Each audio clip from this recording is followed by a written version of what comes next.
2026 रोजी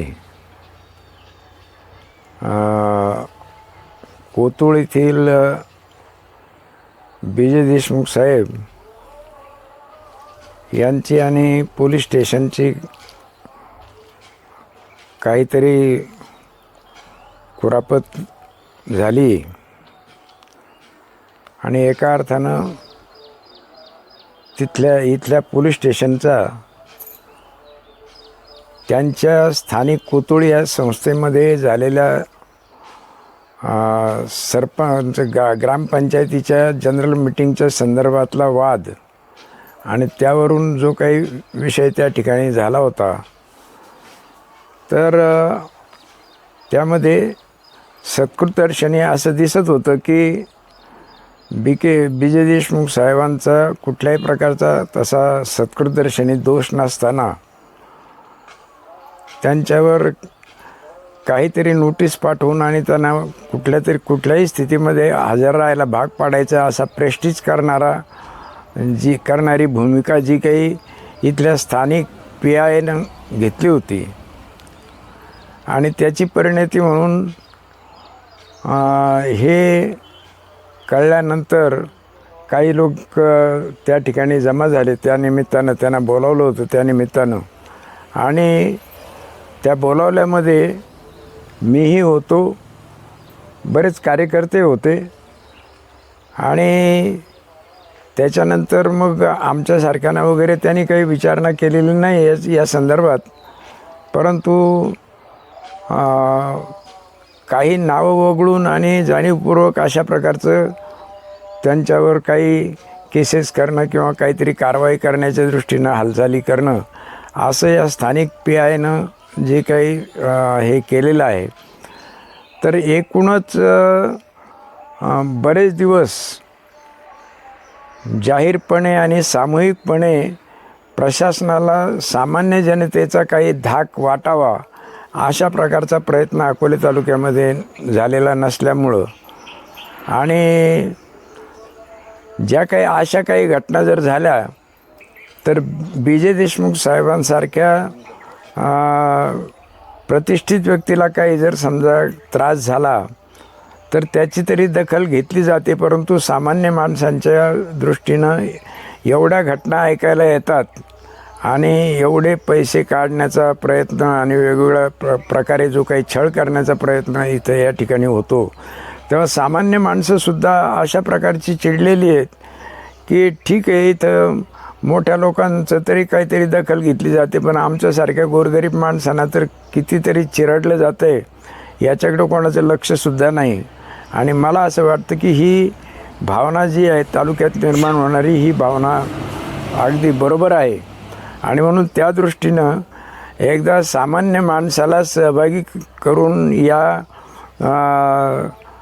अन्याय करणाऱ्या पोलीस स्टेशन किंवा अन्याय करणाऱ्या प्रशासनाबरोबर, प्रशासकीय यंत्रणेबरोबर एकदा सामान्य माणसांचा हिसका लढ्याचा दाखवणं याची गरज कितीतरी दिवसापासून माझ्यासारख्याला वाटते आहे. परंतु आणि त्यातल्या त्यात कार्यकर्त्यांमध्ये सुद्धा अशा प्रकारचे मेळ नाहीत. असा जो काही एक कारभार या तालुक्यामध्ये झाला आहे आणि त्याच्यामुळं प्रशासनामध्ये जे काही फावलं गेलं आहे, तर त्याला एकदा हिसका दाखवण्याच्यासाठी म्हणून ह्या तालुक्यामध्ये कोणत्याही विचाराची वगैरे कुठल्याही प्रकारची ॲलर्जी न मानता सर्व विचाराचे, सर्व पक्षाचे, सर्व धर्माचे, सर्व जातीचे अशा प्रकारच्या सर्व व्यक्तींना किंवा सर्व गोरगरीब माणसांना एकदा खरोखर अशा प्रकारचा त्रास तुम्हाला होतो आहे का आणि होत असला तर एकदा याची आरपार लढाई करायची का, या संबंधीची विचार करण्यासाठी, विचारविनिमय करण्यासाठी म्हणून एक अकोल्याला आपण एक जाहीर मीटिंग घ्यायचं असं एक डोक्यात माझ्या आलं आणि ती मी सर्वांच्या पुढं मांडण्याचा मी प्रयत्न करतो आहे. माझ्या डोक्यात आलेला दिवस आणि वार हा सगळ्या तालुक्याला सांगून म्हणजे अगोदर अशा प्रकारचं एक आवाहन करावं आणि जर त्या आवाहनाला जर सर्व जनतेचा चांगला प्रतिसाद मिळाला तर ह्या प्रशासनाबरोबरची जी काही लढाई आहे ती आर किंवा पार अशा प्रकारची एकदा करावी. कारण एकदा आपल्या या परिसराचा ही गोष्ट आपल्या लक्षात राहिली की कोणाच्या नाही, परंतु 72-73 सालच्या दरम्यान अकोल्याच्या सिन्नर तालुक्याच्या विडी कामगारांनी कोर्टाचं चालू कामकाज चालू असताना कोर्टालाच आग लावली होती आणि ते कोर्टाची इमारत सगळी जाळली होती. अशा प्रकारचं एक कृती आपल्याला प्रोत्साहन त्या दृष्टीनं कधी द्यायचं नाही, ते आपण दिलेलं नव्हतं आणि देणार नाही. परंतु अशा आज त्या वेळेला जो काही संताप सामान्य माणसाच्या मनामध्ये आलेला होता, तो संताप शांततामय मार्गानं प्रखर आंदोलन करून आणि त्या आंदोलनाचा धसका या प्रशासनानं घेतला पाहिजे, अशा प्रकारचं आंदोलन करण्यासाठी म्हणून सर्व जाती धर्माचे, पंथाचे आणि पक्षांचे लोक यांनी प्रमुख असतील आणि बाकीचे सामान्य लोकांनासुद्धा ज्यांना चटके बसलेत, बऱ्याच लोकांनी माझ्याकडे अशा प्रकारचे पुरावे दिलेत की जे सामान्य माणसांना किती त्रास झाला, कशा पद्धतीचे. तर हे सगळं जर याला तोंड द्यायचं असेल तर त्याच्यावर विचारविनिमय करण्यासाठी या 27 तारखेला सोमवारी सकाळी 11 वाजता सरकारच्या इथं आपल्या अकोल्याचं गेस्ट हाऊसला